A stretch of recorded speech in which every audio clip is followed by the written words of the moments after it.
showbiz fanatics dahil sa mga photos na inilabas ng ina ni Daniel Padilla ni si Carla Estrada. Daniel, abay pinag-iinitan na naman ng mga bashers patungkol sa issue ng cheating. Oh my G, ang lahat na yan. But before that, if you haven't subscribed yet to my YouTube channel, please don't forget to like, share, and subscribe at hit mo na rin ang notification bell for more showbiz updates. Bago tayo magpatuloy sa ating updates for today's video, nais ko po muna magpasalamat sa lahat po ng mga legit viewers, subscribers at lahat ng mga nanonood at sumusubaybay sa lahat ng ating mga updates. Maraming salamat po sa inyong panonood. And for today's video, ito na nga no, dahil kalat na kalat po sa lahat ng social media platform ang mga photos and videos ng kaganapan ng pagbabakasyon ni Daniel Padilla kasama ng kanyang mga kapatid sa Siargao, kung saan kalat na kalat sa social media ang mga photos, videos nila ni Miss Maggie no, na kanyang kapatid. At isa sa mga hindi naasang pangyayari nga dito na kung saan ito po'y isinulat ng isang bandera showbiz chika balita ni Mr. Ervin Santiago. It was written this February 1 at nailimbag po ito ng 10:26 AM ngayong araw. Dahil kalat na kalat po ngayon sa TikTok ang ilan sa mga videos kung saan si Daniel Padilla ay party sa Siargao at tinutokso ng netizen kay Andrea.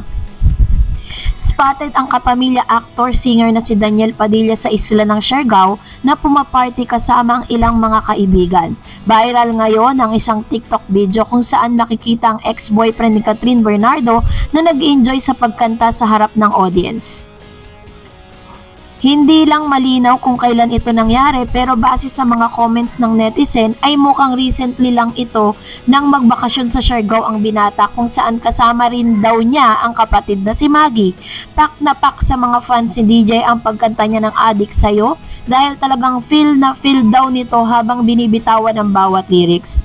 Ang tinutukoy niya dito is yung pagkanta ni Daniel Padilla ng Hinahanap-hanap Kita na originally ang kumanta ay River Maya. May mga TikTok users naman ang nagsabi na karapatan din ni Daniel ang magpakaligaya matapos ang breakup nila ni Catherine, which is tama naman, 'di ba? Kailangan daw nito para tuluyan na makamove on sa nawasak nilang relasyon ni Kat. Isang netizen naman ang nanukso kay Daniel at sinabing huwag itong mag-alala dahil nandyan naman daw di umano si Andrea Brillantes na sinasabing isa sa mga dahilan kung bakit naghiwalay ang Katniel. Narito ang ilang reaksyon ng mga netizen na nakapanood ng viral TikTok na video ni Daniel. Sabi doon, payag ako maging Catherine ng buhay mo, DJ. Hahanapin mo kung kailan wala na sa'yo. Aba, akala ni Kat siya lang ang may kayang mag-inom at pumarte. That depression is not visible for the wounds that never heal. Andyan lang si Blight para sa'yo, Dij, no worries. Hirap mo bitawan, Daniel, huhu, ikaw kasi ba naman first artist na minahal ko, huhu. May laman, hirap nito yung hinahanap mo, yung 11 years nagtiis sa'yo. Alam mo, palibhasa, alam mo paano mo kukunin ulit eh. Isang kanta, isang ngiti, isang halik, wala. Umiikot na naman ulit ang mundo ko sa'yo. So, iyan po yung ilan sa mga komento po doon sa TikTok na talaga namang umani po ng ilang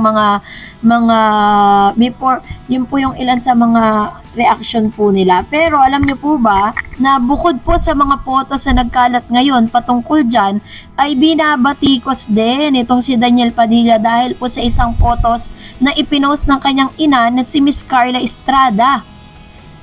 Dahil sa isang post po sa Facebook at Instagram ni Carla Estrada ay marami ang nakaramdam. Yung iba na good vibes, 'di ba, sa post na ito. Pero yung iba, syempre alam niyo naman din naman talaga sila exempted sa mga bashing Maraming nakaramdam ng good vibes nang i-post ni Carla Estrada ang magkatabing litrato ng anak niyang si Daniel Padilla at ng great-grandfather nito na si Jose Padilla Sr. Komento nga ng netizen, look-alike ni Daniel ang lolo niya sa tuhod. Si Jose ay nag-aartista rin noong kamanahunan niya at naging politiko rin ang lolo ni Senator Robin Padilla. May mga nagsabi naman na maganda kung isa sa pelikula ang buhay ng yumaong actor-politician at bagay raw kung si Daniel ang magbibida. Sabi nga ng isang actress na malapit kay Carla ay nakikita sa post ng nanay ni Daniel, oh my gosh, sabi niya, look-alike sila. Akala ko si DJ din yung great-grandfather niya. Kung di nilagay ni Carla, akalain ko talaga na si DJ yun for a period of movie. Magandang proyekto nga raw kung gagampanan ni Daniel ang buhay ng kanyang great-grandfather. Well, isang bonggang project nga yun sakaling maisipan nila na gawin. Good project din yun for Daniel. Sabi nga ng iba, kung may period movie ang ex-girlfriend ni Daniel na si Catherine Bernardo na Elena 1944, bagay rin magkaroon ng ganong proyektong aktor. Pero tayo, maraming mga netizen at mga fans ni Daniel na ganon po ang kanilang iniisip. Pero meron ding ilan mga netizen na talaga naman ang babash. So may mga comment po sa comment section na babaero din ba yan? Yun. So parang i-generalize nila na kapag Padilla ka, talagang cheater ka. Pag Padilla ka, yung babaero ka, parang ganon, diba? Which is very unfair naman sa mga Padilla family. So, kayo po, ano pong saloobin ninyo patungkol sa bagay na ito? Comment down below. And that is for today, at narito ang ilan sa mga komento po ninyo naman o reaksyon patungkol sa ating last update. Magbasa tayo ng ilan sa mga reaksyon po ninyo. Unahin natin ang komento na nanggaling po kay Estela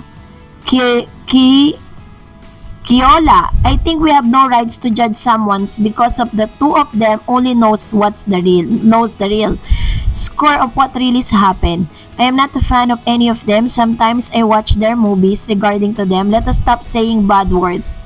They are matured enough. And please let us be fair for Daniel. He knows what he has done. Let us leave them. Di nga ba it takes two to tango? Yes. So hayaan na natin silang mag-solve kung ano talaga ang nangyari. Tanging Diyos lang ang pwedeng manghusga. Tama naman, diba? We don't have, wala tayo sa posisyon para uhusgahan ang sino man sa kanila kung sino yung nagkasala. Diba? Sabi nga, it takes two to tango. Maaaring may pagkukulang si Daniel, pero may pagkukulang din si Catherine. Sabi naman po ng isa pang commentator, Melia Vanil, nako na Catherine maging wais ka na, wag mo nang balikan niyang si Daniel, wala kang mapapala dyan. Mambababae ulit yan, ulit-ulit yan, wag ka nang makipagbalikan dyan sa kanya. Ayun. Ito naman po yung payo niya na hindi rin natin siya masisisi kasi katwiran niya yan Kasi niya yan, point of view niya yan patungkol dyan sa issue at hindi natin siya pwedeng husgahan dyan dahil yan ay kanyang nararamdaman. All your comments and all your emotions are valid. Sabi ni Richard Combali, sir, biruin mo 11 years. Tapos biglang tumambling si TJ, grabe na wala ng control, bumangga sa kasalanan. Alright.